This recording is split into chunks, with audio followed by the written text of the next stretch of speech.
आज आपण बनवणार आहोत आंब्याच्या गोड चवीने भरलेली, तोंडात विरघळणारी आणि अगदी सोप्या पद्धतीने तयार होणारी मँगो बर्फी. फक्त काही मोजक्या साहित्यामध्ये ही स्वादिष्ट मिठाई तयार होते. चला तर वेळ न घालवता मँगो बर्फी बनवायला सुरुवात करूयात. सुरुवातीला आपण घेऊयात आंब्याच्या सीझनमधील हे गोड गोड आंबे. आता हे आंबे मी स्वच्छ धुवून घेतलेले आहेत. त्याला कापून आपण त्याचा पल्प काढून घेऊयात.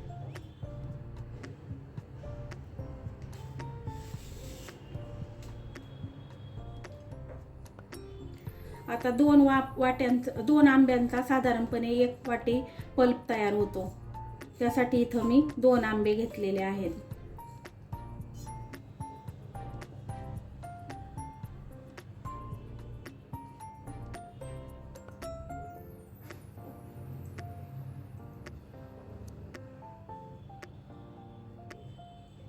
अशा पद्धतीने आपण येथे सर्व पल्प काढून घेऊया.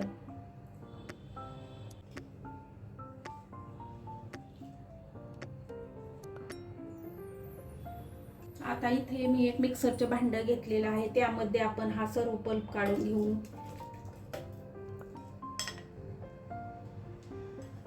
आता ह्यामध्येच मी ओलं नारळ घेतलेला आहे. ताजा ओला नारळ मी फोडून घेतला आहे आणि त्याच्या पाठीमागचा जो ब्राऊन कलरचा भाग असतो तो मी काढून घेतलेला आहे.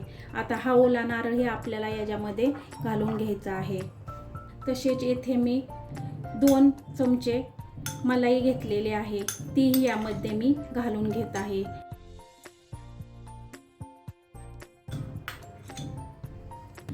तसेच येथे मी पाऊण वाटी साखर घेतलेली आहे, तीही घालून घेत आहे. आणि 2 मोठ्या वाट्या इथं मी मिल्क पावडर घेतलेली आहे, तीही घालून घेत आहे. आता हे सर्व मिश्रण आपल्याला मिक्सरमध्ये बारीक करून घ्यायचं आहे. पण बारीक करत असताना त्यामध्ये पाणी किंवा दुधाचा वापर बिलकुल करायचा नाही. आता इथं मी सर्व मिश्रण वाटून घेतलेलं आहे. पण वाटत असताना आपल्याला जास्त बारीक वाटायचं नाही, थोडंसं दोबडच ठेवायचं आहे. आणि वाटत असताना आपल्याला चालू बंद करून असं ते वाटायचं आहे. हे बघा, अशा प्रकारे आपलं मिश्रण रेडी झालं पाहिजे. आता इथे मी एक कढई गरम करायला ठेवलेली आहे. त्यामध्ये आपण आपले सर्व मिश्रण घालून घेऊयात.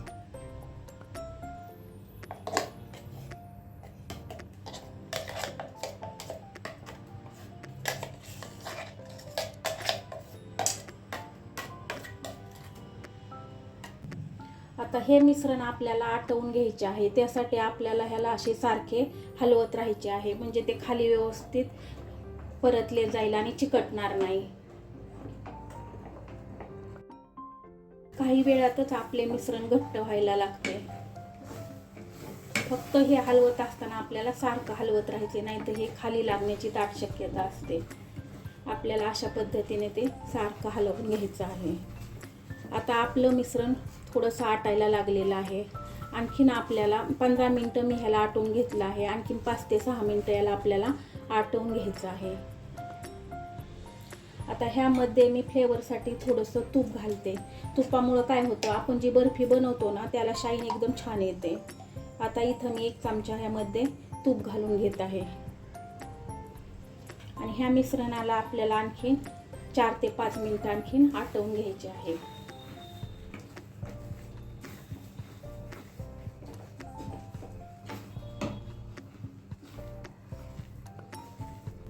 हे बघा, आपले मिश्रण एकदम घट्ट झालेले आहे.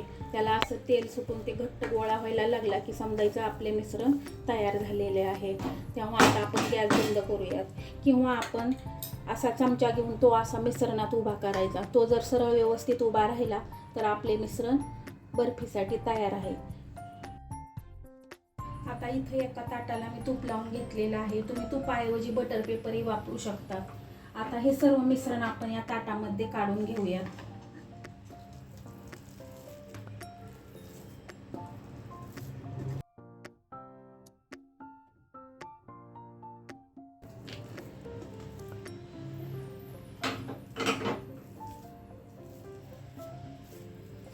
आणि हे मिश्रण आपल्याला सगळीकडे असे व्यवस्थित पसरवून घ्यायचे आहे.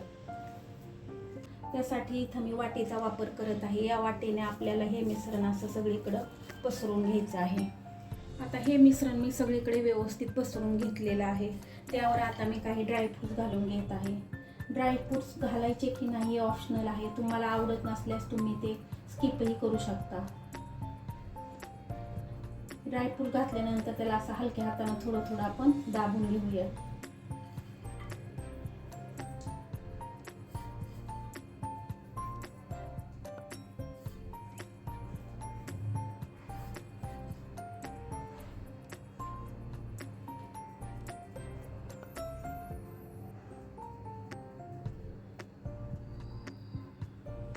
आता हे मिश्रण थोडंसं थंड झालं की आपण ह्याला कट मार्क्स करून घेऊया.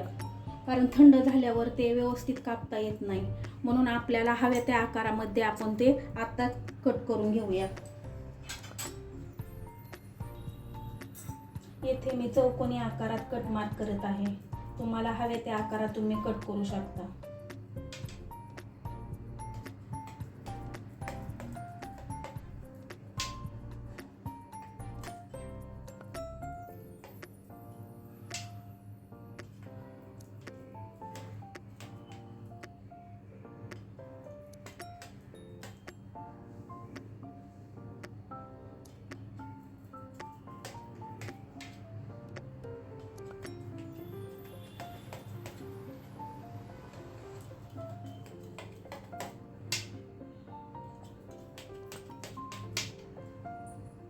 अशा प्रकारे मी ह्याला कट करून घेतलेले आहे.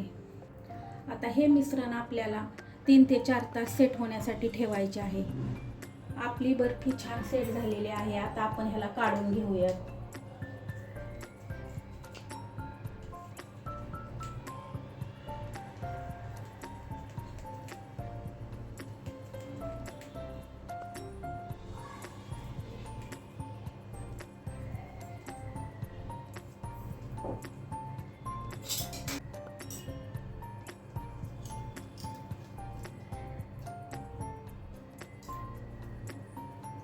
हे बघा, आपली बर्फी एकदम छान सेट झालेली आहे.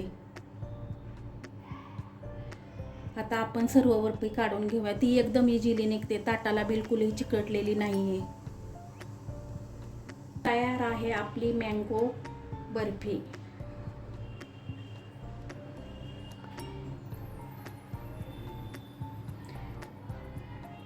हे बघा, ह्याचे टेक्स्चर किती छान झालेले आहे आणि एकदम मऊसूत झालेली आहे. आणि ही बर्फी खायलाही खूप छान लागते. मग कशी वाटली रेसिपी? आवडली असल्यास तर नक्की ट्राय करा आणि लाईक, शेअर आणि सबस्क्राईब करायला विसरू नका. पुन्हा भेटूयात अशाच एक खास रेसिपीसह.